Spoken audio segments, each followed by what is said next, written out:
Welcome back to the episode rewind for episode 2 of the Geek Feed as presented by IR Nerdivore originally, which was what developed into Studio Tembo eventually, Wandering Pod Studios and all the other things that we did. This episode, I am with Evelyn and Laura and Brandan, and we talk about vampires versus zombies and pirates versus ninjas. It was a fun episode. There's a lot of stuff going on in this one. We also discuss a few other news articles, obviously from around that time period. If you enjoy these shows, please like, subscribe, share them with somebody else. We'll be doing more of these Throwback Thursdays. There's a number of episodes that have to come out. I will do everything that I had for Geek Feed originally. I mean, we will get there. We will get there. In the meantime, though, please remember that these episodes first aired in the before times, the long, long ago, and they aren't and probably won't be new versions of Geek Feed. The personal views and opinions expressed in this show, either by the hosts or the guests, are just that, personal views and opinions. They don't always represent Studio Tembo, and sometimes they don't even represent the people who say them at the time. Please just relax and bear with us. We're trying to do comedy, and sometimes we miss the mark. We don't mean to hurt or offend anyone, and if we do hurt or offend you, we sincerely apologize, and we will try to do better. Again, though, I hope you enjoy these shows, and here you go. Episode 2 of Geek Feed, or IR Nerdivore, as it was at the time. This show is intended for all audiences, but some content may not be suitable for all listeners. Listener caution is advised. Well, here I am. Let me explain. No, there is too much. Let me sum up. This here is a recipe for unpleasantness. You're listening to the IR Nerdivore podcast. I'm your host, Jeff Harvey. He's really very gentle and fuzzy. We're becoming fast friends. This is the official podcast of IRNerdivore.com and Geek Fan Expo, where we discuss anything and everything nerdy in a vain effort to feed your geek.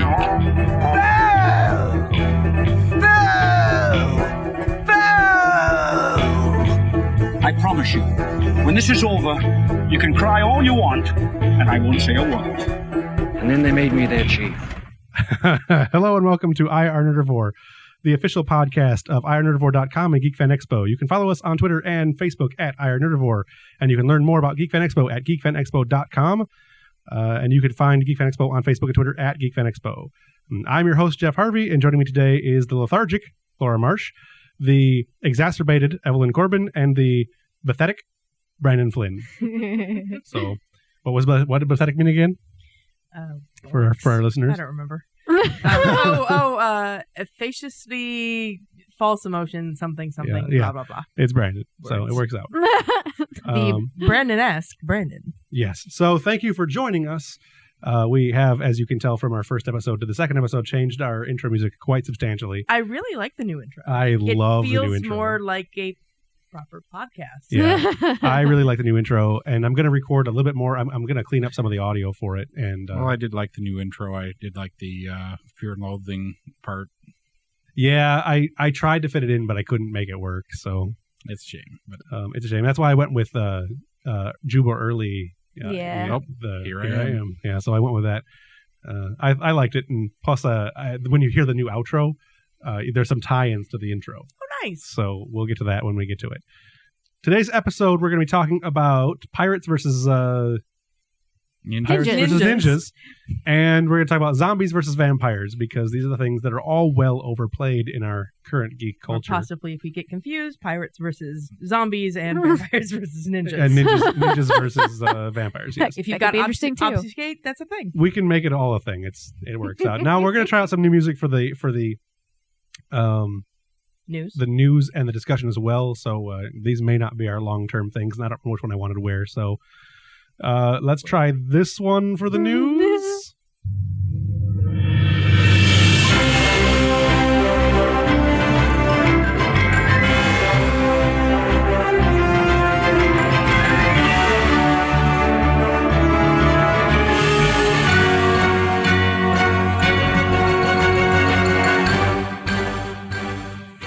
And that is the basic beginning of the news one. It's going to keep going here, and we'll talk over it. We're playing opening music roulette with the show. Until I figure out what I really like. So, yeah, we're going to do that. All right, so today, the first article we have in news, we're going to start with the passing of Philip Seymour Hoffman. I'm sure everyone's heard of this by now, but he died Monday, I think. Something like that. And it was reported that he died of an apparent drug overdose, although the toxicology reports have not come back yet.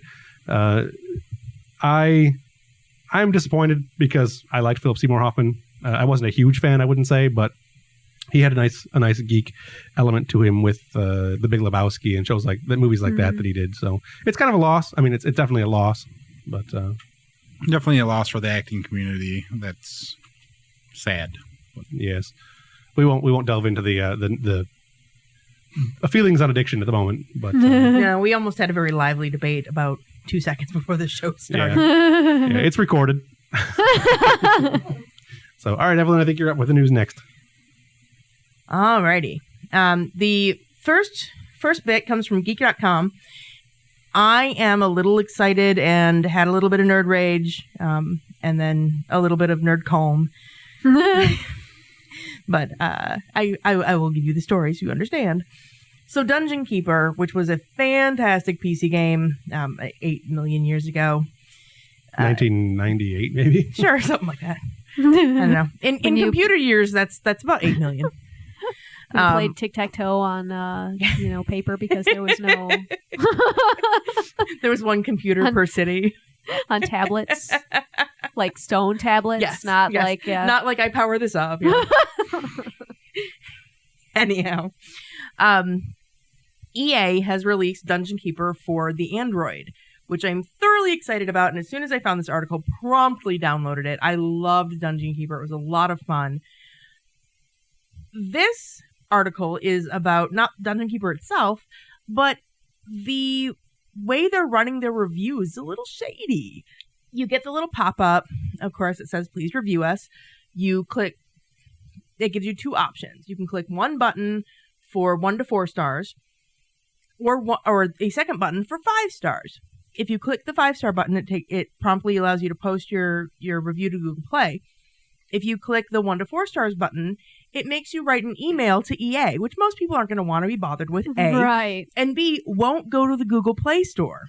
Nice. So you have to actually, if you want to give the game less than 5 stars and don't want to deal with all that hassle, you actually have to go back to the Play Store, come out of your game, go back to the Play Store, give your review there. Wow. As I was looking at some of the reviews, the very first review that comes up, this is where my nerd rage came in. The heading of the review is Boring Clash of Clans Clone. And they gave it 1 star. I flipped.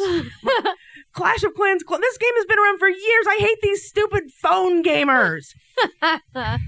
Phone gamers, yeah. Phone gamers. And then I calmed down and read the rest of the guy's review. He goes on to say it's very sad because DK and DK2 were 2 of my favorite games. Like, okay, so maybe he's not a phone gamer, maybe he just is actually a clone. But phone gamers are still bullshit. So I don't necessarily disagree. I didn't actually read the article, and I saw the Dungeon Keeper game available for the Android and whatnot, and I looked at the graphics and stuff. I'm like, I'm not a hardcore enough phone gamer to make it worth my time to pay the $5.99 or $4.99 or whatever it was for it. I got mine for free. Oh, did you? And I haven't.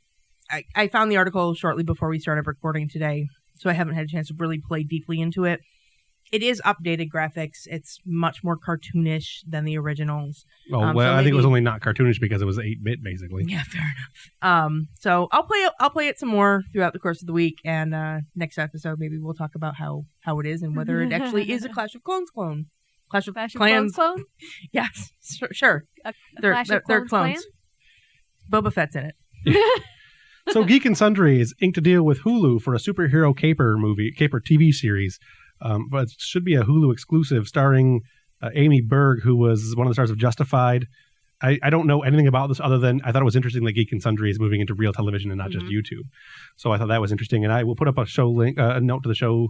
I'll put a link in the show notes with more information about it. But it was reported by TubeFilter.com.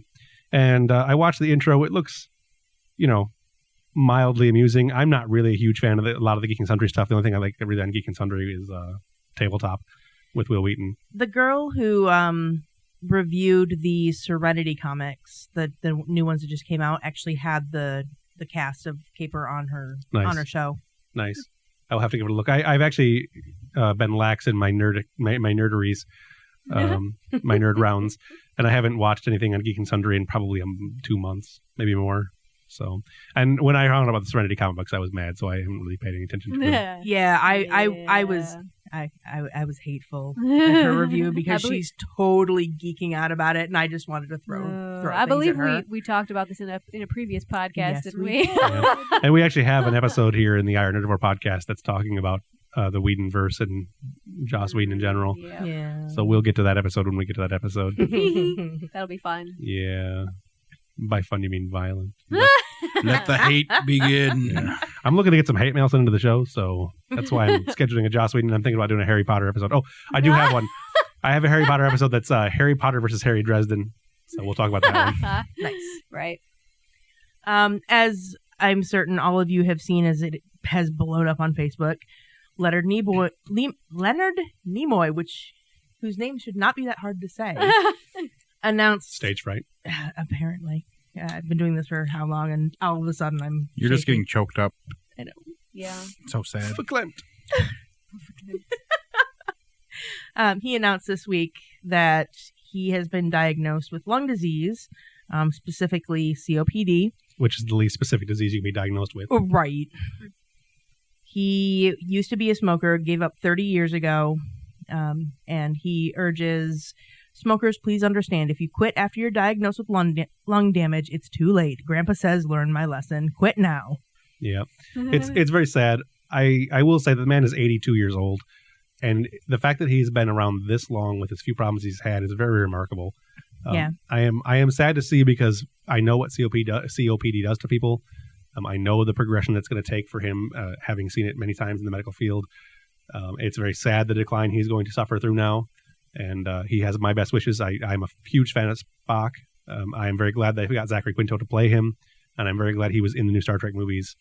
I don't think we're going to see Leonard Nimoy in a whole lot more between now and, in the next 5 to 10 years. And if he's lucky enough to make it to 92, I'll be here rooting for his birthday, but we'll see. Resident Evil composer has been cited for fraud in his music creation for the last 20 years. It turns out that this guy has been basically having a ghostwriter and taking claim for all of the music for Resident Evil that he's created in the last 20 years. Famous Japanese composer, forgive me when I butcher, and I mean butcher his name. It's Mamoru Samaguchi. I don't know how to pronounce his name, so I apologize for his name being butchered, even though he's a plagiarist. But it turns out that he's been revealed as being a plagiarist and basically being a terrible, terrible human being. So, I never cared for Resident Evil to begin with, so I'm not really that shocked or bummed by it. But I figured we should put that in there. Job done. Job done. So, Crack.com, one of my favorite websites and definitely part of my daily amusement rounds, this week interneted an article.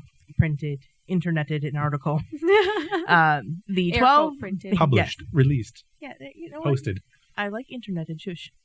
My news. Interneted. My I word. interneted. This article belongs to Evelyn. Yes. I keep hearing Johnny White House 5. petition. It's White House petition. That petition is up, by the way. It is up online. The one I talked about from last episode. I did put it up. To this date, a week later, I only have one signature. The link is in the show notes. I suppose your co-hosts probably should have signed it. No, don't sign it. Oh my God, don't sign that petition. It's so stupid. Anyhow, news.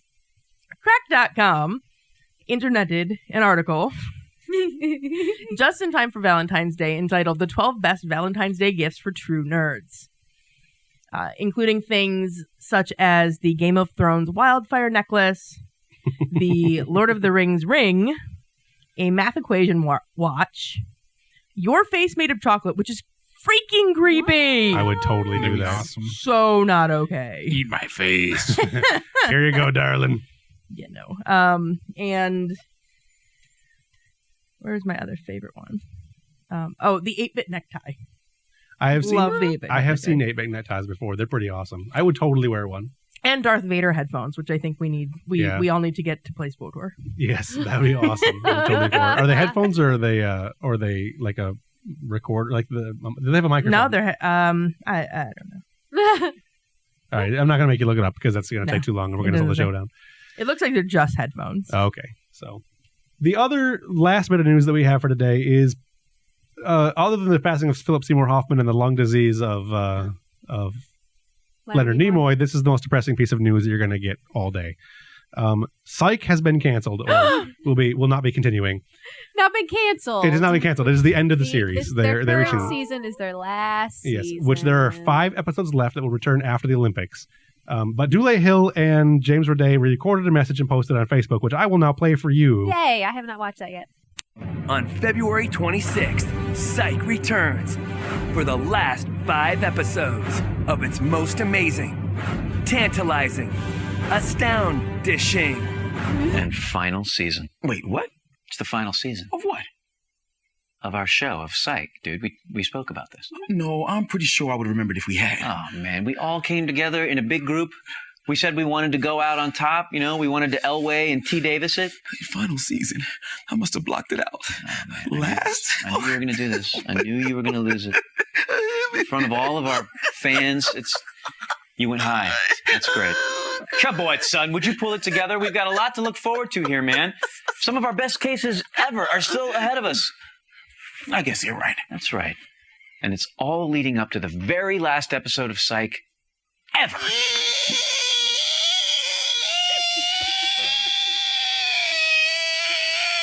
We'll always have Santa Barbara.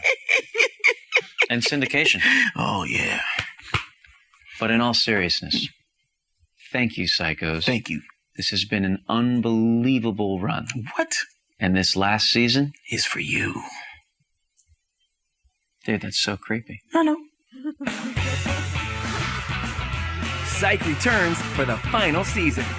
Wednesday, February 26th at 9 on USA. Characters welcome. Now, I unfortunately am not going to actually watch the final 5 episodes right now because I have missed all of the 8th season, which is the season they're currently in. I'm going to miss them. Yeah, I am going to miss, I do miss Psych, even though I haven't watched it in a while. James Roday. Yeah, I have a little bit of a crush on Dule Hill. I'm really sad about this, and I totally didn't know. You need to warn a girl. That's not okay. That's why it's called news. Ah. So, but I don't know. I'm excited to see the last 5 episodes once it's finally over, and I get a chance to catch it on Netflix or wherever I catch it. But it's sad. I have not watched the these few episodes of the 8th season yet because my DVR has not been recording them, and I didn't realize that the season had started again, so I have to go back and catch up. Yeah. But the 7th season was just awesome. Yeah, I have heard that the best episode of the entire series was the musical episode, but I haven't seen it yet, so I really want to see it. I saw that last week or the week before, and it was fantastic. Yeah. I want to catch that one. So, all right, that's it for our news. And now let's see how our music plays out for our discussions.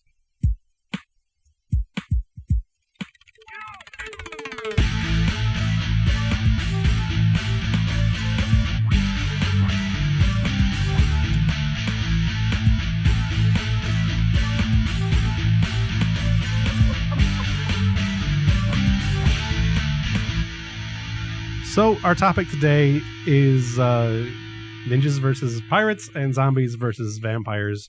Really, they're 2 separate topics that we're going to discuss today, but we can mix and match all we want. The reason I put these on our list, pirates versus zombies is apparently is I am told Pirates versus ninjas. Pirates versus ninjas. Oh, See, you screwed it up already. Pirates versus ninjas is apparently a frequented discussion panel for a lot of conventions that nerds really are into this discussion. I don't see how this can possibly be a topic because apples and aren't bananas. aren't pirates ninjas of the sea?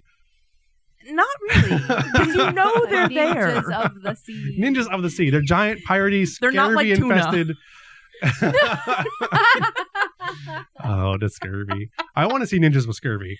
Then that's, by the way, why I think pirates beat ninjas in all fronts is because pirates have to deal with scurvy and they get all kinds of booty. Whereas ninjas, I am a fan of booty. I am a fan of booty. Plus, Black Sails is a really good show. Name me one show that's got good ninjas in it right now. I have no idea. No, ninjas lose. Enter the Dragon? Is that it? It's a movie. Yeah, but it's not a current one. It's not a recent one. Yeah, There's ninjas. I mean, Teenage Mutant Ninja Turtles. What was that movie, But they're not Ninja really Assassins, that came out like 2 years ago? Yeah, that was terrible. Oh my god, that movie was bad. Which one? I think it was Ninja Assassin or something like that. It was the one with. Oh yeah, that was. Yeah, bad. the visual effects were like really over the top. And I mean, it was like reading an anime comic. In some ways, it was kind of cool, but yeah, in some ways, not so much. I enjoyed it. I will probably never watch it again. I gave them more than enough of my time and money when I paid to go see that movie. But pirate movies, we can talk about pirate movies too. I mean, if you're talking about Ninja Assassin, I could throw out a shitty pirate movie like Cutthroat Island. I enjoyed it. But, With like lots of boobs. Yeah, it was some boobs. It wasn't a lot of boobs. It was also, 23, 24 years ago? I don't know if it was quite not what I'm old, thinking of then. Oh, no. Black Sails, though, was pretty fantastic. I love Black Sails. Have you seen that at all yet? I have not watched it yet. I was kind of waiting for there to be like 2 or 3 episodes before I jumped into it. Episode 2 just got released, so I just watched that. I think it airs on Friday nights, but I'm not 100% sure because I watch it on demand, so I don't know. But I was going to watch it on demand, so I was like, oh, look, there's still only 1 episode. We'll wait. Yeah, and the one episode, if you watched it before it was actually released, was all blurred out and edited and stuff, and then you watch it once it's released, and it's pretty fantastic from what I hear. It's pretty good. Except for some of the CGI on the ships or something. Yeah, the ship CGI is a little lacking, but it's, what are you going to do? Go back and watch Game of Thrones and look at the some of the CGI from the wolves and stuff like that, and it's not that great. Yeah. So it's just, they'll build their budget. They'll get better. But pirate movies always make me want to play 7C. Yes. Yeah. Really, the only ones that are good though are like really the good pirate movies though, I would say would be like some of the older Treasure Islands, and there's a lot of really bad Treasure Islands out there. Wink. That version, the sci-fi version with Eddie Izzard as John Silver, it was so horrible. Is available on Netflix so now. Amazing. It was amazingly horrible. Oh my god. Yeah. Sometimes the worst movies are the best. No, sometimes, but this was not one of the best. No, this was not. It really wasn't that bad, except it was just so cheesy in places. Horribly acted. And I'm a fan. Like Treasure Island is my favorite book, so this was a sacrilege to me how bad it was, and some of the stuff they changed on it was just not good. But it had Elijah Wood in it though. Yeah. Elijah Wood, Donald Sutherland, and it Eddie had Izzard. some really good. Yeah. Had some really good actors. They were acting really horribly. Awful. I think they were paid to act like it was Sharknado. I hope so. Treasure Island versus Sharknado. Totally. We could make that a thing. That should have been an episode. But other pirate movies that are really good, like I liked Curse of the Black Pearl, Pirates of the Caribbean, Curse of the Black Pearl, but I really didn't care for Dead Man's Chest and End of the World. I thought they were just as a single movie, because if you take them individually, they're just really bad. Take them as a whole, they're just really kind of bad. The giant crab infested sea goddess was terrible. Oh, the Pirates of the Caribbean. Gotcha. Yeah. And then you had the fourth one, which I think was the only worthy sequel, which was Stranger Tides, and it wasn't really an impressive movie. Like you can't really look back at it and say you remember anything about the movie, how it's standing out in any way. Some of the mermaids were pretty hot. Yeah, that was about it. And Except, the love story was completely tacked on and didn't need to be there. Yeah. So, but whatever, it wasn't bad. The first one was good though, and the first one was really good. The first one coined the term "wait for the monkey," so which needs to be a thing now. Well, kind of is. I'm pretty sure it is. I think I've seen it on T-shirts and stuff. I think I've seen it on T-shirts and stuff now. What? I think so. Everything we do is stolen. Look at my monkey. See my monkey. Pet it, touch it, feel it, love it. We named the monkey Jack. But I like those ones. I'm actually they're making a fifth one, and I'm looking forward to seeing that because Johnny Depp needs work. Yeah, he doesn't have a personality of his own, so he has to get him from somewhere. Although, really, I think the Pirates of the Caribbean 5 was the Lone Ranger because we had Captain Jack Tonto. Yeah. I didn't actually watch the movie, and I'm not sure I could bring myself to watch it. It wasn't horrible, but it wasn't really a great movie by any means. Yeah, I'm not. I enjoyed it for the most part, but definitely don't pay to go see it. Don't pay full price to go see it. Right. It's out of theaters now anyway, so get it on a DVD discount rack. I like Muppet Treasure Island. I do like Muppet Treasure Island, and I think that Tim Curry makes that movie fantastic. Tim Curry is awesome in absolutely everything. Tim Curry makes everything fantastic. See, now there's a theory on this that Tim Curry actually makes everything mediocre. No. Because there's nothing that Tim Curry has been in that is absolutely outstanding except for Legend. And everything else he's been in is just kind of... Legend, I Clue, love Clue. Rocky Clue really- Horror, I love Clue. Don't call Clue mediocre. I love Again, Clue. though, these are all relatively mediocre movies. They really No, are. they're not. They're I fantastic. like them. I like all of them. They're cult classics. They're cult classics, but they're not critically acclaimed classics. They're not That's movies because- they're $5 DVDs. That's how you can tell if it's a good movie or not. It's a $5 DVD. That's not always true, but don't get me wrong. I love these movies. People can't handle the awesome that is Tim Curry. I don't- It's too much for their tiny little brains. I agree with you. I agree that Tim Curry is a geek. I wouldn't put him up there as a geek god like Leonard Nimoy, but he's like a geek avatar. He's like a geek angel. He's a godlet. Godlet. Is that? No, I'm not gonna. I can't. Never mind. No, you can't say that. I can't. Speaking of Clue, I enjoyed the Clue Psych episode. Did you see that one? I haven't seen that one. It was yes, I just don't remember it right now. But yes, it was good. Although it could have been better because they did the alternate ending. The sort of yeah. Like they didn't really do alternate endings. Like they did. He it could have ran happened like this way, alternate or it could have scenarios. happened I this way. think. Right. Yeah. Yeah. But then they didn't have they did do alternate endings, but I kind of was hoping that the actual end would be like the one in the movie where it was like multiple characters actually did it. Yeah. Whereas I think in the end, Don't spoil it. Spoiler Okay. alert. Whatever. Somebody did. Your I haven't seen it yet. All right. Well, you gotta catch up. Yeah. Well, when the show's over, I will catch up. Catch up. You can't. You I don't cannot- have You a- can't just wait for the show to be over. I don't have a and not expect me DVR. to spoil it for you. I don't have a DVR. I can't just DVR this stuff and watch it like you people. You're fancy. Brandon's asleep. Anyways, it could have been better. right.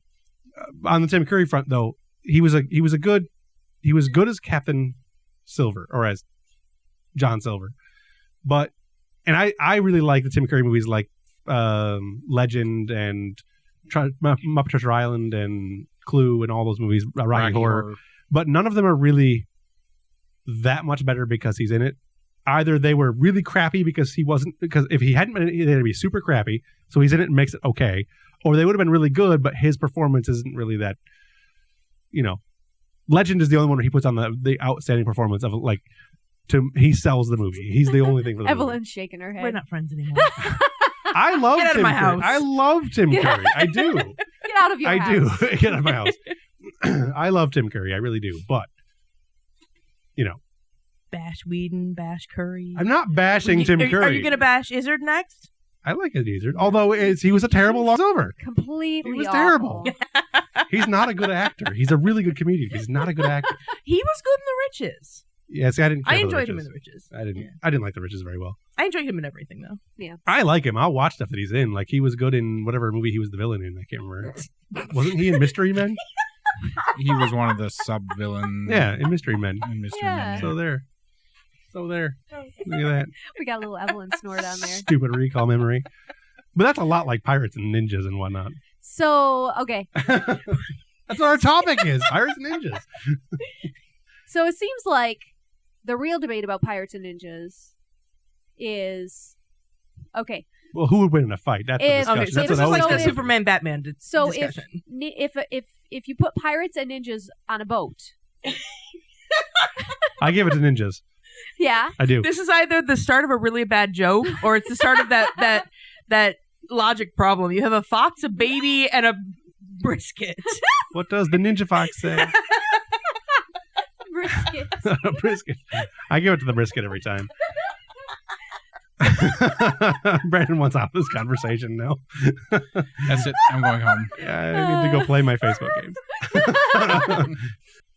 But every nerd debate is always which would win in a fight. Star Trek Right. versus Star Wars. Right. Which Enterprise is the best Enterprise? There's never a quantifying thing as to why it's better because it's nerds. We're geeking about it, so it's just I like it better. Enterprise. Kirk. But Schmeagle. We should do an episode Con versus Con. We might tack on the end of this episode if we got time left. But it's pretty much all the nerd debates in convention stuff are going to be which is better, who would win in a fight. Right. And wasn't there, what was that show, Deadliest Warrior or whatever? Deadliest Warrior, yeah. Yeah, they did a Pirates versus Ninja, didn't they? Oh. No, they did Pirate versus Knight, and they did Spartan versus Ninja, or Ninja versus Spartan. Whatever. Right. Well, they couldn't put them together because it's too much cool in one place, too much awesome in one place. So let's break it down to Captain. By the way, for those of you that might be interested, the Spartan beat the Ninja, but the Pirate beat the Knight. Didn't the Spartan die even though he beat the Ninja? Didn't he get dive poison later? Well, it's iffy because the way they break it down, they run the scenario like 1,000 times, right? And so even though whatever one wins, it's like the Spartan may have won like 647 times out of 1,000, whereas the Ninja won 300, right? Something like that. I never liked that show. Yeah, it was so ridiculous. They were comparing some of the worst things. Yeah. Like we're going to compare broadsword versus gun. Yeah. Right. Well, the thing is it's not a bad necessarily way to do it. Unfortunately, the way some of the people did their stuff is like, okay, each warrior gets a primary weapon and then like 3 secondary weapons or, items like armor, shield, or whatever. Yeah. I like the Viking episode. That was a good one. Viking versus Samurai. Yeah. Samurai won. But I think that was like one of the closest ones they ever had. Right. Where it was like 557 to like 4 something. Yeah. Yeah. No, that show was ridiculous.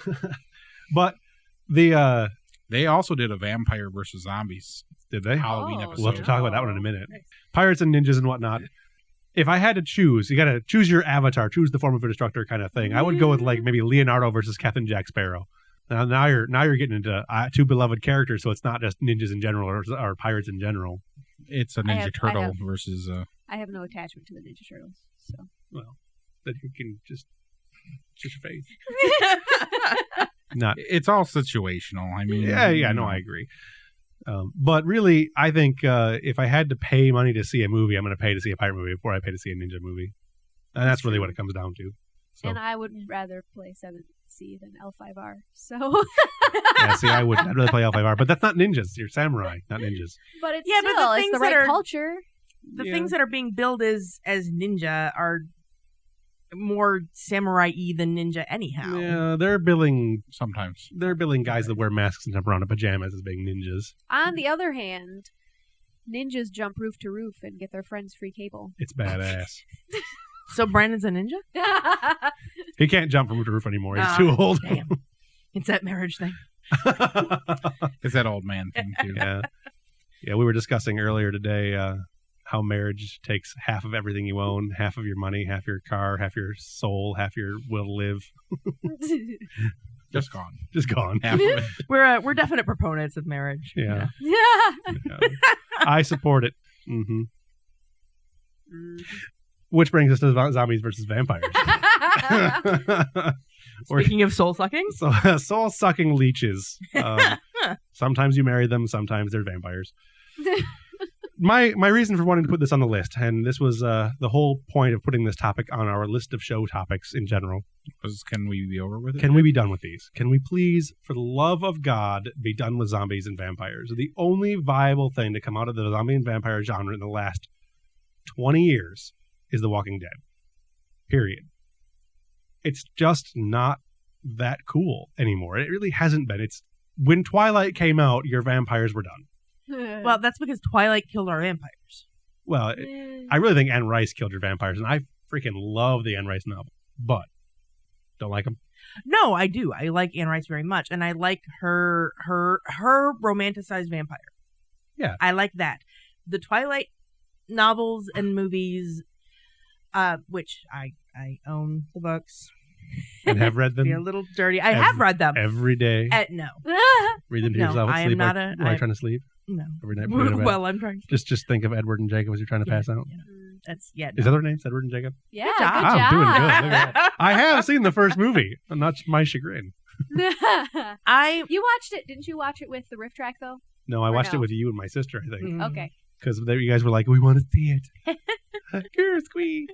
No, there was she was squeeing. There was no squeeing. My sister was squeeing. She might have squeed a little bit. Deep down, that's how my sister inside. squeezed. That appearance is how my sister squeezed. There was no squeeing. I was more like, I read the books and they were kind of stupid, but I confess that I kind of enjoyed them as well. Yeah, see, so let's watch the movie. If you look at them and before she got huge and went crazy, because the last book is like, what flying hell were you thinking? If you look at them as the young adult novels that they were fairly interesting, and initially it was kind of a cool, refreshing take on the vampire mythos. Mm-hmm. And then it exploded and made me want to stab people. Yeah. I don't know. I think that vampires and the zombies. vampire sparkles in the sun and not right before bursting into flames. Yeah.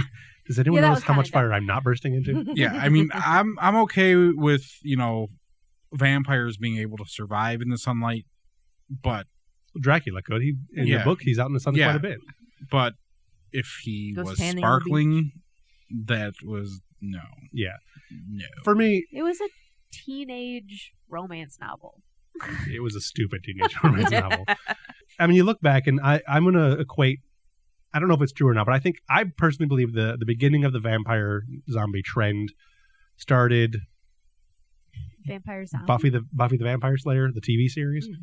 I think that's pretty much when I think it really started for the geek culture, where it started becoming more and more mainstream. But they were the bad guys, so it wasn't as big a deal. It wasn't cool to be a vampire. Although, I mean, there's always been and Spike. Angel and Spike, but Angel and Spike were still the bad guys while trying to redeem themselves and be the good guys. Well, there's always been a goth element to the geek culture, and I know goths will not consider themselves geeks, but the goths don't consider themselves anything. It's kind of the whole point of being goth. But beyond the goth culture in the vampires and everything else, I think that between the Anne Rice novels and the Buffy the Vampire Slayer stuff, and really Brad Pitt being a vampire and Tom Cruise being Lestat, which I was not okay with at first, but he did a good job. He did. That stuff I think is really what cemented the notion of the vampires thing. And then zombies started getting really big, I don't know, maybe 10 years ago. And they're everywhere now. Yeah. Everywhere. You can't get away from zombies. Everybody wants to be a zombie for everything. There's zombie K runs where you're, these giant 5K runs that you're getting away from zombies and stuff like that, which is a cool concept, but come on. Can we please have a little less zombie everywhere all the time? When did the zombie trend start? I don't know. I don't have a thing that started. I don't have a moment of catalyst that I can think of to look back on. I think it may have picked back up with the remake of the Romero movies. 28 Days Later, or whatever it was. Yeah, you've got that, but I think the one that preceded it all, if my timeline is correct, and it probably isn't, is the Night of the Living Dead. Sure, the Rob Zombie movie. I think the Rob Zombie remake, where they get smart and walk under the water because zombies don't have to breathe and screw your island. Right, and corpses don't float or anything. Yeah, no. Right. But they're all full of those delicious brains. And oh god, brains. There's a lot of things I want to break down a little bit more. Why I am just tired of all of it, and I am all for fantasy. Like, I love fantasy novels. I'm less into it now than I used to be. But when you start looking at vampires being sexy, vampires are not sexy. Like, you can have a sexy story with vampires. I think the Anne Rice novels proved that. Mm-hmm. But when you break down what vampires really are, they're not a sexy thing. They're leeches. They're giant leeches. Like, even Dracula wasn't sexy. You go back to Dracula, he wasn't really sexy. He was sexy played by Gary Oldman. because he was played by Gary fucking Oldman. You're just full of F-bombs I have today. not.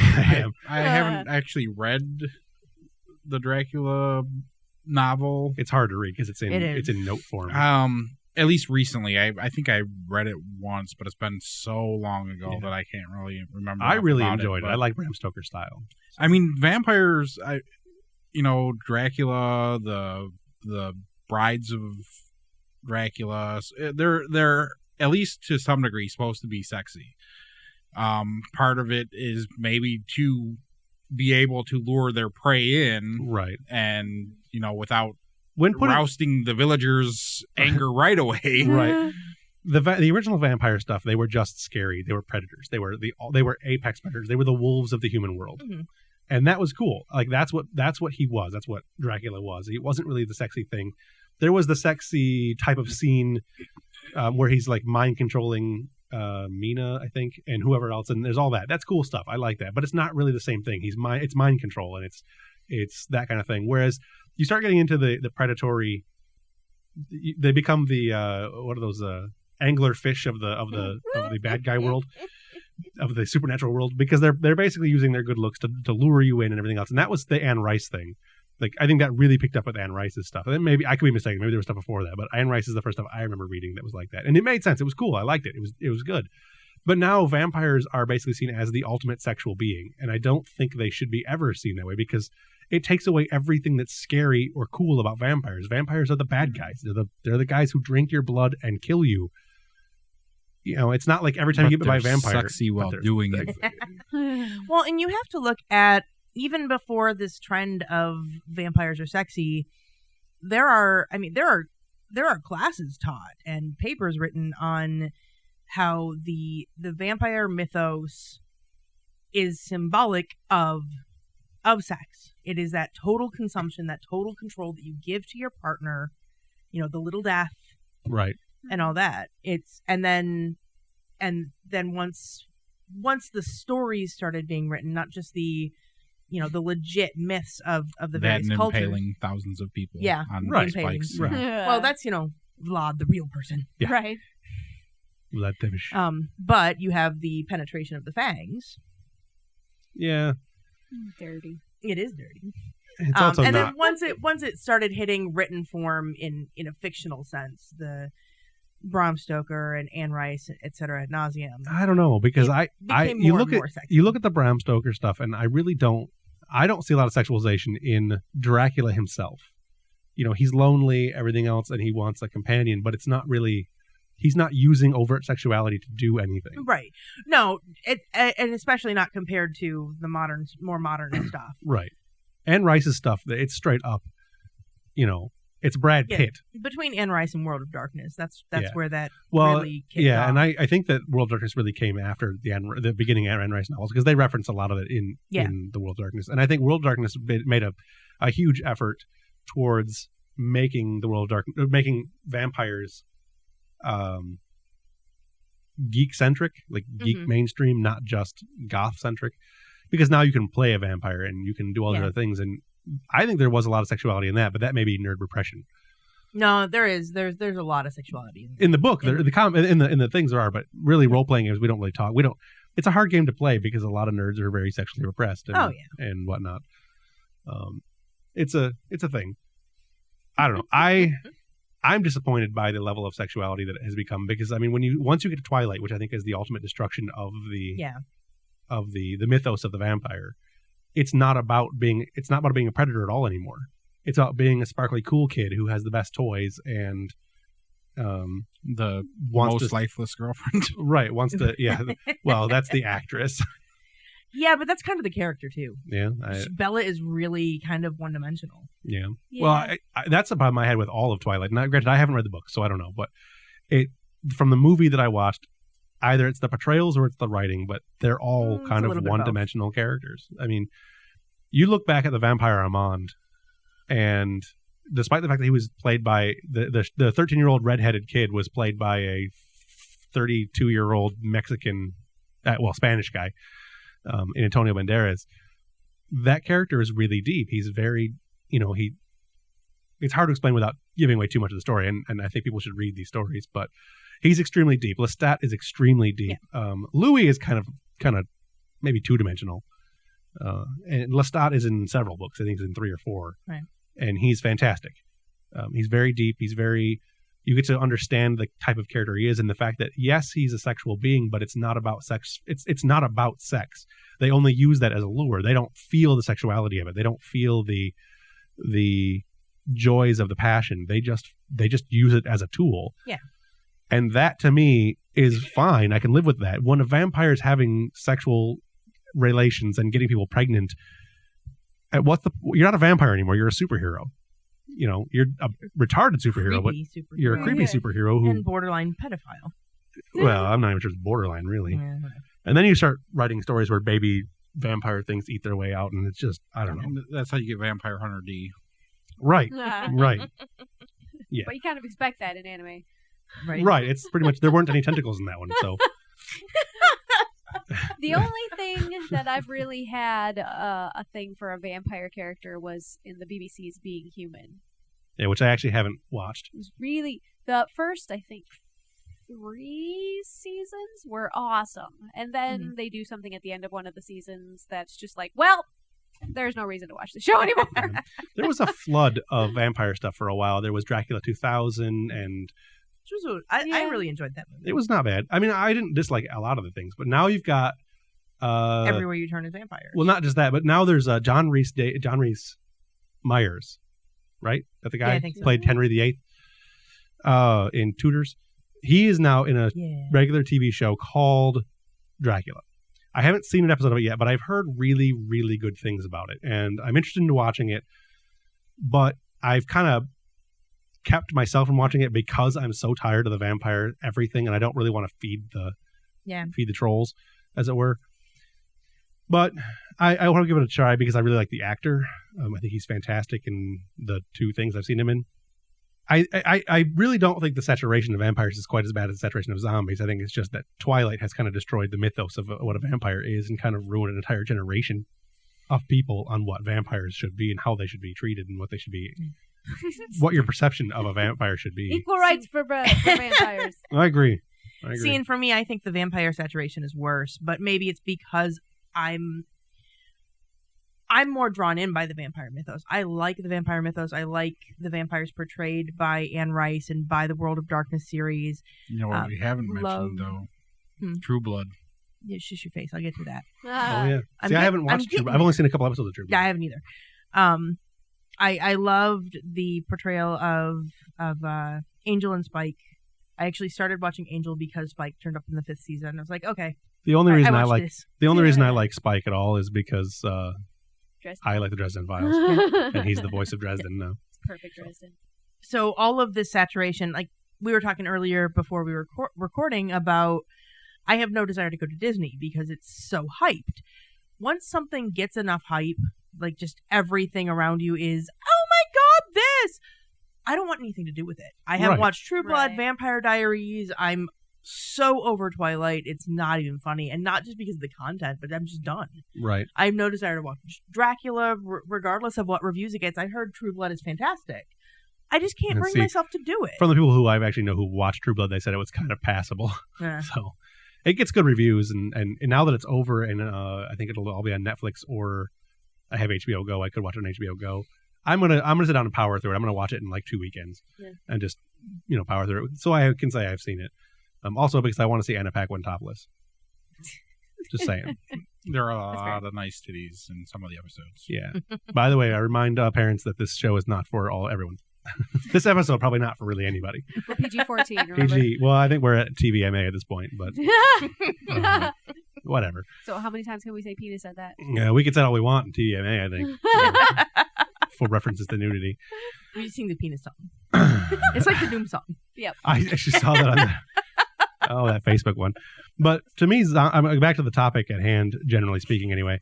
Not just penises. I like the penis topic. We can make another show of that, but it's going to be totally not vampire penis. Vampire penis.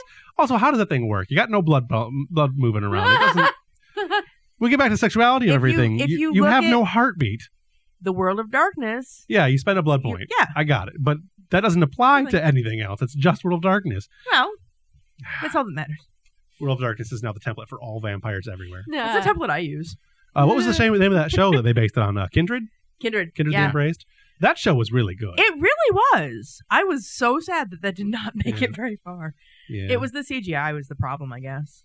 But yeah, it was. I honestly don't remember it. good. I just remember the storylines being really good. I watched it a couple years ago and was really impressed. Yeah, I only saw, I think, 4 or 5 episodes when it first aired, and I don't think there were many more than that. yeah, I think it might have been the only show to get less episodes than Firefly. No. Except Sectars. Sectars, the cartoon, had 5 episodes. The hell is that? 5 episodes. Sectars, it was a race of people that got mutated. It was like humans playing with genetics or whatever and got turned into giant mosquitoes. And yeah. the No main wonder villain it only has 5 episodes. Yeah, the main villain's name was Spydrax, and he had a bunch of eyes and stuff. It was an 80s guys, it was a 1980s boys cartoon, and it only got 5 episodes and a bajillion toys. You had the toys were cool because they were plastic. Like the guys all rode these giant insects. And the toys were... So they were giant insects that rode giant Yeah. insects? Yeah. They were giant. They were like man insects that rode giant insects. Like giant beetle things. I remember some of the toys. Why was this Was it Sectoids? Was that maybe the name of it? No, it was Sectars.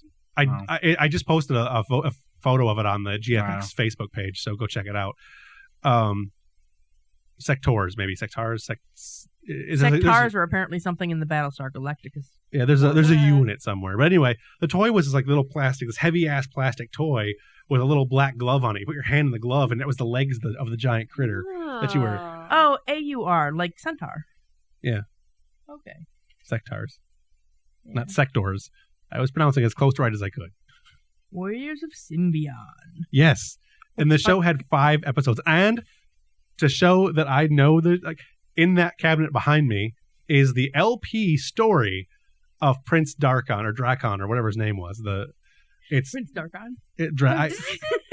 Yeah, I don't know the guy's name, but it was terrible. It was one of the worst animated shows I've ever seen, with one of the flimsiest premises. There was an episode where they go to the cave. They go to the Cave of Shadows to fight the shadowy master of the cave master of shadows. According to Wikipedia, the premise was that, quote, somewhere in space, somewhere in time, end quote, exists a planet called Symbion where a genetic experiment fails. Frightening changes take place that cannot be stopped. The result? A world where insects and arachnids grow to frightening proportions. Yeah. It was this is going to totally work out for Dargon, 5 minutes. Prince Dargon. Prince Dargon. Yeah, there you go. I was close. Ruler of the peaceful, shining realm of Prosperon. Oh my God, this is so ridiculous. I told you. What the crap? Like this had to have happened in the early 80s because this is clearly some LSD shit. I want to say it was 84, 85. It should say there what year it was. 85. 85, yeah, because it was around the same time as He-Man. And wow. Thundercats. Oh my God. The Eye of Thundera. Marvel Comics published an 8-issue limited series about them as well. Yeah. No. Really, to be honest, Marvel, I'm disappointed. If you change the names of some of the stuff and you like put a little more thought into it, so it's not just trying to sell toys, because it was a cartoon designed to sell toys. It's actually not that bad of a premise, in theory. Empress Devora, ruler of the dark domain of Synax, and her henchmen for possession of the Hivis. Hives. Hives. Hives. Oh, hives. Hives. Whatever. I've got the heebie-heebies. They're insects. It's a hive. Oh, Jesus. Which is a lot like zombies. I don't even know. I have no idea what's going on anymore. This episode has lost total control. Stay on target. I don't care about staying on target, but we can't have 11 minutes of laughing over the track. I have to close this page. It's too distracting. I'm telling you, the villain's name was Spydrax. He had 8 eyes. That was the only thing that made him a spider. He had a giant, like, spider-shaped claw helmet. It was. I will bust out the LP. I have a record player over there. I'll bust out the LP. We will at some point. We will listen to. Oh no! No, this is not a thing. Mr. Jabba's kidding. No, it's one leave a film. Just leave a film on my brain. Yep. So zombies. Zombie saturation, I think, is not worse on television or media so much as it is just in general life. All the Facebook photos that I see, not all of them, but they're everywhere now on Halloween. Everybody's dressing up like them. There's the 5K runs. There's The Walking Dead. There's the Walking Dead comic book. The Last of Us. The Last of Us. Yeah, but some of those things are good. I'm not saying they're not good. They're just really everywhere. Good. The Walking Dead is really good. Right. I mean, there were good vampire things. Dracula was good, and it's not that it's not good. It's that it's too much. You got to stop at some point. It's oversaturation of the material, in my opinion. And The Walking Dead is really good. I actually like the show, I think, better than the comic. Although I swear to God, if they put any more commercials in it, it'll be more commercial than show. Yeah. Which is ridiculous. I think a difference between what the problem with the vampires is, and with zombies is zombies. There's just too much, but vampires they've sort of changed, like you were saying. Well, there's different levels of zombie too, because you've got the Romero zombies and you've got the Walking Dead zombies, and you've got the 28 Days Later zombies. But they haven't done anything with the zombies to ruin zombies. Whereas your argument is that they've ruined vampires with the whole like, romance and sparkling. The excessive bromancing. Now, I will say that vampires from Dresden can almost redeem vampires in general because there's the different sects of vampires: the Black Court, the Red Court, and the White Court. And I think that because he divides the types of the way they work into three different things, I think it works out really nicely because you got your Nosferatu type vampires, which were the Black Court. Yeah, the Black Court, and they were almost more like zombie looking or Nosferatu looking. Yeah. But they actually like ate flesh, and not just drank blood. Right. And they had the Red Court, which were the good looking and rice style vampires. At least that's the way they seemed to me. And then you had the White Court, which were more like soul sucking vampires, and they were super good looking. And like they were the emotional. Yeah, to me they were more the Twilighty vampires. Although Thomas is awesome. I love Thomas. Tomas. But then you get into like I said, we go back to the vampire side or the zombie side of it, and you've got the 28 Days Later zombies, and you've got the zombies that were from what was the Will Smith movie that was a remake of the other 3 movies? I Am Legend. Yeah. Right. And those were terrible zombies. Well, in the book they're not zombies. I was going to say, weren't they actually more like vampires in the I think in the book they were more like vampires or demons of some kind. And then in the Vincent Price one, that's what I remember hearing. Yeah, in the Vincent Price movie, which I don't know what year that was, but I think it was in the 60s, I think. But and I guess I can't remember the name of it off the top of my head, but in that they were basically vampires. And then in the Will Smith version, they were basically just these terribly CGI'd zombies. There's plague, plague zombies or whatever, and they really have mutated zombies a lot too, because from what they were to what they are now. But I think that changes more with the time than anything else, because they were, raised from the dead and they were, whatever. But now zombies have kind of taken on. It's a testament to Robert Kirkman. That zombies have become what they are now, that he has basically turned zombies into the when you think of zombies, you're thinking it's going to be a plague or some kind of illness. It's going to affect everybody. People aren't going to be crawling out of their graves to get back to you, kind of thing. And so they have changed a lot. Yeah. I mean, in the 50s and 60s, they were zombies that were caused by nuclear radiation. Yeah. And then because that was the thing back then, and the big fear was they weren't radiation. Really zombies so much as mutant. Flesh eaters. They were called zombies, and they crawled out of their graves and stuff. And then you had like the Reanimator, where it was a dude making them. Yeah. And then you had magic back in the day. Zombieism is the voodoo magic. Right. And then you have the mad cow thing, which is what zombieism really is in real life, because it is a thing. Right. And then you've got the Kirkman zombies, which are the plague thing that I think have really permeated. Yeah. Pop culture, and I think it's a testament to the way he's written. Yeah, the mad. I was going to say the mad cow and the bath salt smoking. Yeah, which I think have roughly the same effect on the human brain. More or less. All right, I'm smoking bath salts, and now I'm running around naked eating people. Yeah, ate a dude's face. Yeah. Not okay. Not cool. What's wrong with Florida people? I don't seriously. Yeah, it's a thing. Cal and Company actually runs, I don't know if it's a daily thing or a weekly thing, I just catch it every now and again. During their morning show on 89X, they run a, like, this week in Florida or today in Florida. Nice. It's ridiculous. Nice. But when you're looking at zombies in general, there's 2 zombie RPGs currently on the market. Kind of. There's World of Darkness, which covers really all things darkness and zombie and vampire. And there's the Mummy book, which is werewolf. right. Well, there's also the Mummy book is now out, which is like a badass type of zombie. Although I think mummies are way cooler than zombies. It's just a cooler premise in general. See, I wouldn't classify mummies as zombies. They're totally zombies. No, they have magic. Big Bang Theory. Zombies and mummies are the same thing, except it's just a fashion difference. I said, Right. it makes sense because zombies, I mean, they're rising from the dead. If you look back at voodoo, magic brings them back. So zombies are brought back by magic. And now mummies are brought back by magic. Mummies are brought back by being cursed generally, but it's magic. But they have magic. Yeah, that's a World of Darkness thing. It's also from the Mummy movie. The Mummy movie, yeah, the Brendan Fraser one. Yeah. But go back to the old Mummy movies, and they didn't have magic. They were just super strong. Go back to Abbott and Costello Meet the Mummy. Yeah. Or whatever. They didn't have magic. That's a World of Darkness innovation, I think. Really, Scooby-Doo versus the Mummy. Yeah, the Mummy. I don't know if it's I think it's largely. I think it may be an adaptation, but I wouldn't say an innovation because all right. At That's best, fair. they're probably adapting it from the how many curse mythos. Right. But if you want to look back too, you can look at Mary Shelley's Frankenstein as being zombies too. It's an amalgamated body, although it's the ultimate expression of what a zombie should be because it's the actually being brought back to life as opposed to an animated corpse. Right. So zombies have changed pretty significantly, and I think that one, and then there's a Palladium zombie game as well. We're talking about gaming. I lost track of where I was at. But the Palladium has put out a zombie game, and it's actually not horrible from what I've seen. I talked to Kevin Sembia or whatever. I don't know how to pronounce his name. He's a cool guy, though.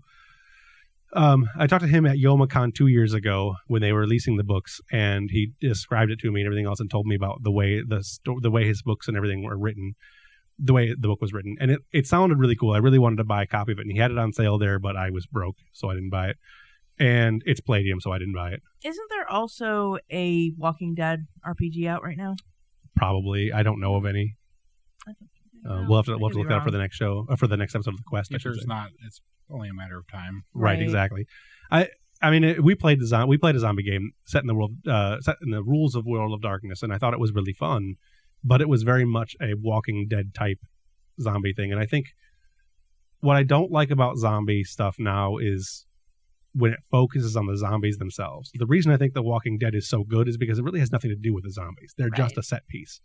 You could make it anything.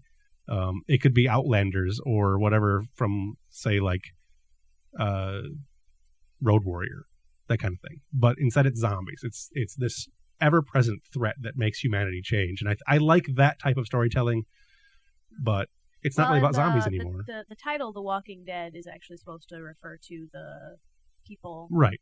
The living people, right? Not the zombies, right? It's kind of like Dead Men Walking or the Green Mile kind of stuff, right? So if we don't have anything else, because we appear to be slowing down, I'm going to take a vote on pirates or ninjas. Well, wait. What? Well, what about, we haven't really discussed who would win in a fight as far as zombies and vampires goes.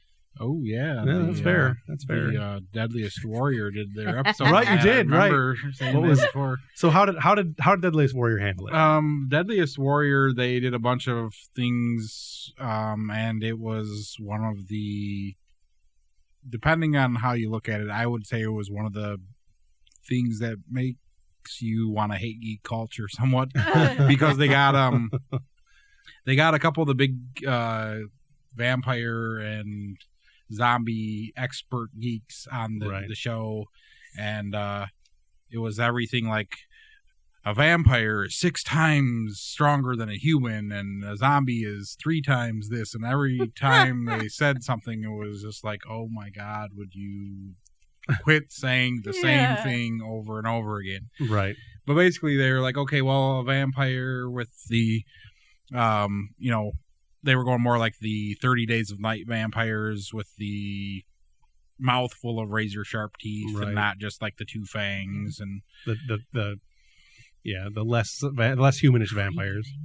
Yeah, but they went through and they said, okay, well, this is how strong a vampire is, and this is how strong a zombie is going to be because they don't have their inhibition or inhibitors that an alive person would have. Right. Because a live person, they start to hurt themselves when exerting their muscles, or when tearing into something, their fingernails would start to break.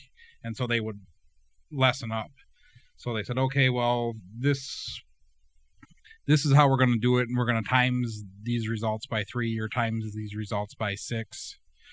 And it was kind of interesting. Like, they did a Apex Predator thing where they did, okay, this is how strong a vampire's bite is, and this is how strong a zombie's bite is. And they ended up figuring that, okay, well, vampires are just so badass that we're going to put like 50 zombies against a vampire or something like that. And they were like, well, also a vampire's dead, so are they going to be affected by the zombie's curse and stuff like that? Well, they're going to eat the vampire's brain either way, so... Right. Well, yeah. Well, the zombies are going to eat the vampires either way, but a vampire, when it bites a zombie as part of its defense, and, claws and biting are their only defense, a vampire obviously isn't going to pick up a weapon because that would make sense. The eating actually raises an interesting point, because the zombies don't tend to go for dead flesh. Right. They want nice, warm, happy living right. flesh. Would they bother with the vampire? The argument doesn't have to make sense. It's a geek argument. Yeah. Okay, here's what I'm thinking. Okay. One zombie versus one vampire. I think the vampire's going to win. Wins. Yeah. Easy. But in the long run, vampires need blood to live, right? Yeah. Yes. Mm-hmm. So if everybody's dead, if it's all just zombies and vampires, then the vampires are going to die out because they have nothing to eat. Mutually assured destruction. Well, that could have been maybe why they were But fighting. Zombies, I don't think they actually have to have brains to live. I think they just want to eat brains. They well, depending if you look at it, they're already dead. Like, so I think they just keep walking and moaning no matter what. Yeah. Well, I think if you go from a Walking Dead, if the zombies don't continue to eat, they slow down. They slow down, and they eventually just kind of stop working and waste away completely because they continue to That's decay. True. They do continue to biodegrade or whatever. That's why that by the way is the reason. In the long run, this is the reason why I think vampires will survive. So that's why vampires and zombies are fighting is because the vampires realize that if the zombie curse spreads, that everyone's going to die. They're not going to have a meal, so the vampires are fighting them proactively to make sure that they can kill enough zombies so that the humans live, so they have a continued food source. Yeah. But anyways, this sounds like a new, really horrible story. I think we should write the pitch it to sci-fi. Yeah. But totally. They do the way they ended up having it work was Dracula versus Sharknado. The vampires, I think they decided to go with 3, and I don't remember if it was a 50 or 100 zombies to vampire ratio. Right. But the vampires ended up winning barely. Right. Okay, last one vampire out of the 3 survived, and then he goes to leave, walks out into the sunlight and burns. Right, because that's something the vampire would do after defeating right. Well, he lost track of time. Yeah, Right. It takes a long time to kill 100 zombies. Right. Because he wouldn't think to, pull up a curtain or look at a window. Or why don't all vampires just have watches? Right. He got pulled off by the zombies. Okay. Yeah, sure. Right. That or it might have been that the way the zombie plague interacted with his vampire blood caused him to disintegrate. And I don't remember which it was. So here's I'm still going with one to one vampire wins, but over time. Vampire, win. yeah. So- Vampires in a straight fight always win. Yeah. So here's a question for you. Looking at the Robert Kirkman style of zombies and your idealized type of zombie, which we don't have to get too deep into, but your idealized version of what you think a zombie should be, do zombies decay to the point where they can't function at all anymore? Just can you out survive the zombie plague? Is there a point to fighting the zombies? Can you outlive them? I don't think you can outlive them. I think generations can outlive them. I think it would take a long time for that body to fully decay eventually. How long does it take for a body normally to decay? In the sun? Yeah. Not that in the sun elements, not that long. A couple of years, maybe. That also depends our Assuming scavengers. assuming there's no carrion critters to eat them. No insects. Straight up weather. Yeah, but we're clearly talking about something that's bound together by a supernatural force. It's going to take a little longer than supernatural. 2 years. Yeah, in the Kirkman style though, it's not. It's the zombie plague. Okay. Right. If we're talking about magic, yeah, you can't outlive the zombies, but that's not what the modern zombie is anymore. Right. Not really. The modern zombie is really. That you could. I think that I don't think they starve, but I do right. think that but they would decay to the point where they're basically just skeletons at a natural rate. Yeah. Right. Yeah. See, I think so, and I think that would actually make for a much more interesting story for Kirkman's stuff to write. But you've always got more and more zombies because you've got the few survivors who are going to be turned. Right. So you'll always have and a couple of zombies roaming around. Do it. I think that it would take generations for it to finally weed itself to out. be totally gone. Yeah. Yeah. I agree, but I do think that you could essentially outlive the majority of the zombie scare. You could just bide your time. Just bide your time and live. Well, if you could find an area secure enough that the zombies are I mean, going to end up breaking. Yeah, you have the difficulties of surviving it, but there would be a foreseeable end, and it wouldn't. I don't think it would be that long. I mean, maybe 10 years. Yeah. I think 25 years, one full generation. I think you're pretty much free of the zombie plague. Although the people that die are going to get back up, but you know that. So as soon as they die or they're getting ready to die of old age, it's euthanize those motherfuckers with a bullet in the head. Right. Well, it also depends. Are the future generations, are they going to be born with it? Is it going to see? That's another thing that I actually think that they haven't discussed in the Kirkman novels yet, as far as the Kirkman book stuff as far as I know. But when a child is in the womb, the mother has a tendency, the body has a tendency to create antibodies and things like that the child gets. Thus, the child becomes immune to certain diseases that the mother would otherwise have gotten. Yeah. I think. I love that concept. Yeah. I think it would be cool if they explored that with what's her name, the little girl. What's Baby Killer or whatever. Ass kicker. Ass kicker. Little ass kicker. What's her actual name? I have no idea. I think it's Jedff or. There's so many commercials. I don't know. Her name is Honda. I don't know. No, but yeah, I think that would be really cool if they explored that in there. The development of a cure. Explore that in the. I don't know. She's going to die because they gagged the baby. But yeah. I think they're going to end up. I think they're going to kill her in the movie in the show too. So I actually like where they left the last bit of the season over. Haven't seen it. I will just tell you that 4 or 5 episodes. I will just tell you that I like where they left it. Yeah. So it's supposed to be starting up next week, I think. Yeah, soon. Yeah. So, I am looking forward to it. I really don't want to watch it live anymore. I don't, and I don't really want to watch it on demand anymore. I kind of want to wait a season so that it's on somewhere Can't do it. The commercials are so hard to get through. Like it should be a 45 to 48 minute show, and I'm pretty sure it's in the 34 to 35 minute range. There are just so many commercials. I think it's at about 42-ish. It's terrible. It's just, and I get it. They're making all their money on that show, and they should be. That's a great show, but how much better it would be with HBO if HBO had done it. Oh my god! 58 minute shows as opposed to there at least be more movies. Yeah, that's true. I do love HBO. Game of Thrones, looking for that one to come back. Zombies in Game of Thrones. In the middle of there are zombies in Game of Thrones. Look at that! That's I even true. brought that back. Boom! Yep. Those zombies are obviously magical. Yes, those are special zombies. Those are what? Special zombies. Yeah. White Walkers. Walker. That's not zombies. That's Thunderdome. Walker. Anyway, so on that note, let's take a vote. Pirates versus ninjas. What's your vote, Laura? I'm thinking ninjas. Ninjas? All right, one for ninjas. Brandon. Because it's situational, I like pirates better. Ninjas are badass. They're the ultimate assassin, but They just sneak into your cabin and kill you while you're sleeping. Yeah, they got to get onto the boat first, and That's true. Ninjas can't swim. But they can. But Science. you said if you put ninjas and pirates if you put ninjas and pirates together on a boat, the ninjas are going to win. So if the ninjas can win on the boat, then the pirates have no hope of winning. I think the rocking of the waves would knock them off balance. Oh, there you go. Going from rooftop and the to fear rooftop. of drowning.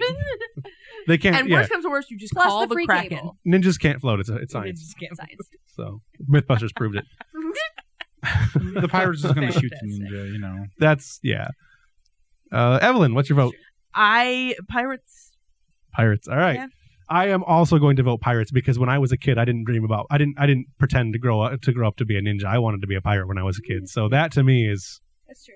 Plus my favorite book is a pirate book. So and Seventh Sea, you know. Laura's the oddball out on this one. So yep. by virtue of really crappy debate, as we totally glossed over the pirates versus ninjas thing because I don't think we had anything to talk about. Then we got serious about the zombie one, and we could have gone back, but we're already an hour and a half into the show.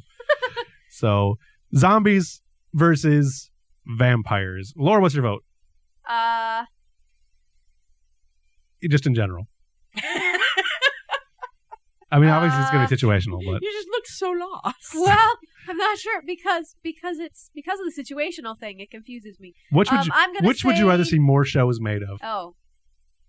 Oh, see, but that's a whole different debate. Doesn't help. It is a different Okay, debate. I'm gonna go with zombie because of the long term. All right, Brandon. I'm going to go with vampires because over the long term, as long as they are intelligent about it, they will move to destroy the vampire. The vampires will move to destroy the zombies in a way that, you know, at least keeps some of the humans alive as a herd until they can repopulate. Sure. Evelyn. As far as who would win and who I want to win, I gotta go vampires. As far as what I want to see more shows of, I guess I gotta go zombies because I'm so sick of the vampire shit. That's fair. I'm going to go with vampires just because I think that vampires, like you said before, wouldn't even be seen as prey by the zombies, and thus they can move freely through the ranks and decapitate them at will.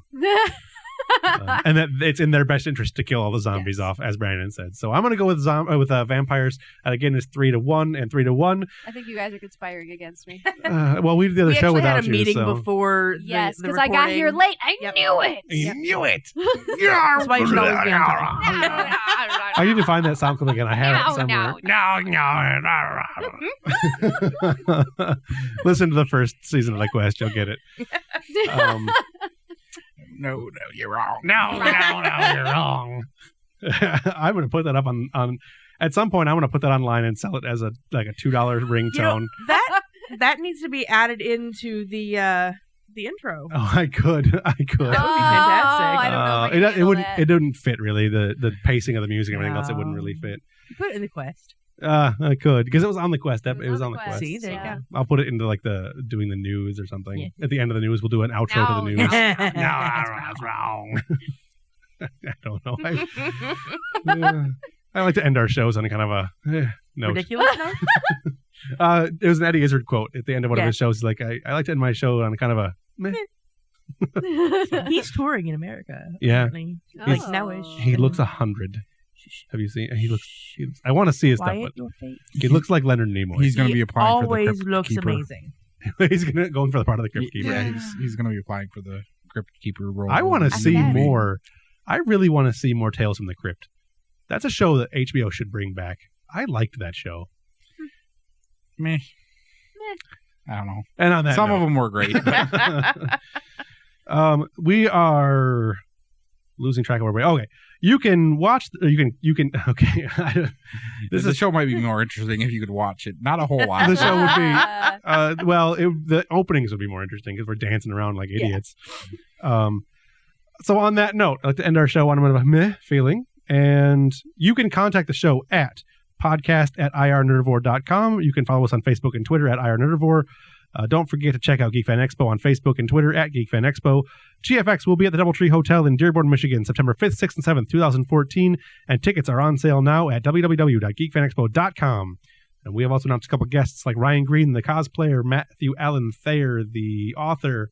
We're also in talks with a couple other authors, the Gen Con Gaming Library, Dead State Pavilion's 24-hour gaming room, and much, much more. Buy your tickets now. You can get your 20% discount on pre-registration by using promo code IRNerdivore. That's capital I, capital R, capital N, Erdivore.